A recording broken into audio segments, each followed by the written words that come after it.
try 45. We'll talk about the measurements afterwards. I'm trying to line this up. Angus, is that angle about right? Oh! Sorry. Here. Right Got it. there. Good enough? Yeah. 1, 2, 3. Can you still see the angle in there? Oops, I hit stop. Yes. So I noticed it's not exactly at 45 after we do it. So hopefully, it seems like that first swing's not perfect, but the second or third they can get the angle from, hopefully. We'll look at that later. Let's check. All right. Excuse me. Angus, you want to get the distances before I forget? Yeah. Screw this up even more.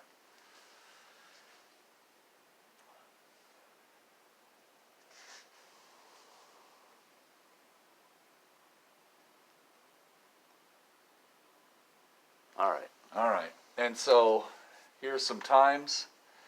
You can see that last one when it smashed. That was probably that one, so I wouldn't believe any of these last couple. But maybe these first few look pretty good. And we'll look at the data over here in the plot. So again, these are the times. Okay, got that?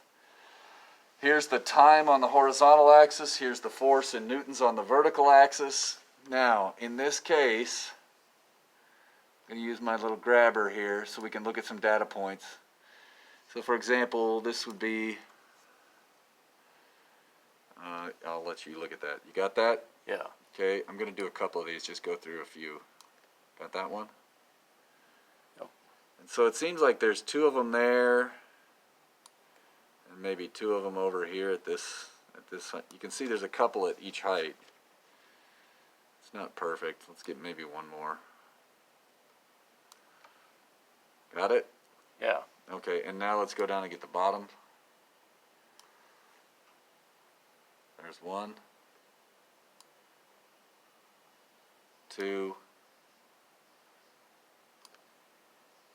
3. Let's get one more. What the heck? 4. So that's just giving you the numbers. Notice if I go way out here to the end, let's maybe even look at the, oh come on, that's not what I wanted. Right here. You can see there's a clear trend here, right? This is the last time. And let's go up to the top. The trend's maybe not as obvious there, but yeah, so that's fine. Okay, and then, so we got that. Angus, would you do me a favor?